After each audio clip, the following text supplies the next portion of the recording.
माँ का सहारा। मम्मी, आप यहाँ ऐसे क्यों बैठी हैं? चाय बना लाऊं आपके लिए? नहीं, कुछ नहीं सुधा, बस यूं ही नींद नहीं आ रही थी।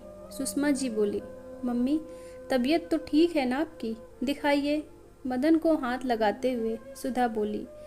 ठीक है बहू, बेकार चिंता मत कर, अब मुझ बुढ़िया की उम्र में। खैर, जा बिटिया, मोहन जाग गया होगा, तुम्हें उसके पास जाना चाहिए। सुधा कुछ परेशान सी होकर पति मोहन के पास पहुंची। सुनिए मोहन जी। हाँ, क्या है सुधा? उठता हूँ अभी थोड़ी देर में। आप यहाँ सो रहे हैं बेफिक्र से, वहाँ माँ। माँ, क्या हुआ माँ को? मोहन जी, पिछले कुछ दिनों से देख रही हूँ, वह ना तो ठीक से खाती हैं और ना ही ठीक से सो पाती हैं। अभी भी बालकनी में बैठी हैं गुमसुम सी। मुझे उनकी चिंता हो रही है। पापा के अचानक चले जाने के बाद से शायद वह। सुधा, पापा का अचानक चले जाना हम सब के लिए बड़ी क्षति पहुंचाने वाला है।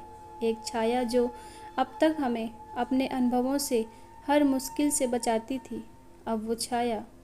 कहकर मोहन सुबकने लगा। मोहन जी, जो चला गया उसे तो वापस हम नहीं ला सकते, मगर जो है उसे भी खोना। मोहन जी का यूं अकेला रहना, नींद न लेना, अच्छे से खाना नहीं खाना उनके स्वास्थ्य के लिए अच्छा नहीं है।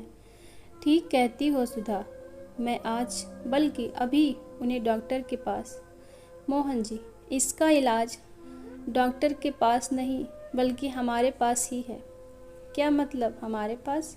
मोहन जी, जब बचपन में आप डर जाते थे और अकेलेपन से घबराते थे तो आप क्या करते थे? माँ के पास। ओह, समझ गया।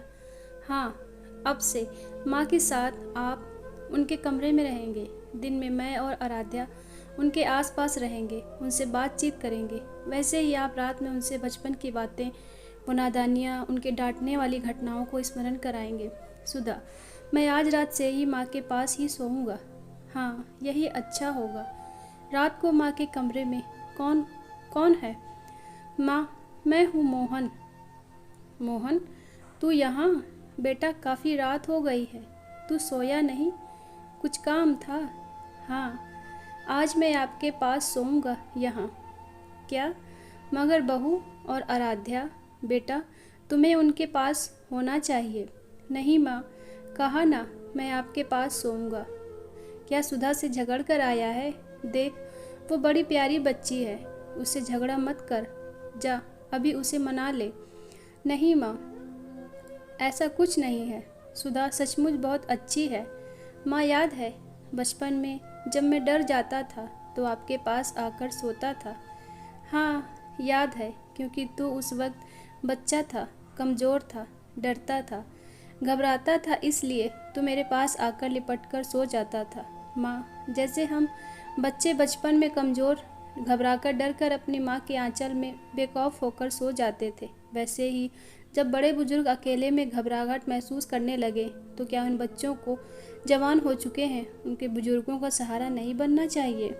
माँ, मुझे पता है आप पापा के अचानक चले जाने से अकेला महसूस करने लगी हैं। माँ, आप अकेली नहीं हो, आपका मजबूत कंधा आपके पास है, आपका बेटा। माँ कहकर मोहन एक बार फिर से माँ से बचपने की तरह लिपट गया। दोनों की आंखें भीगी हुई थी।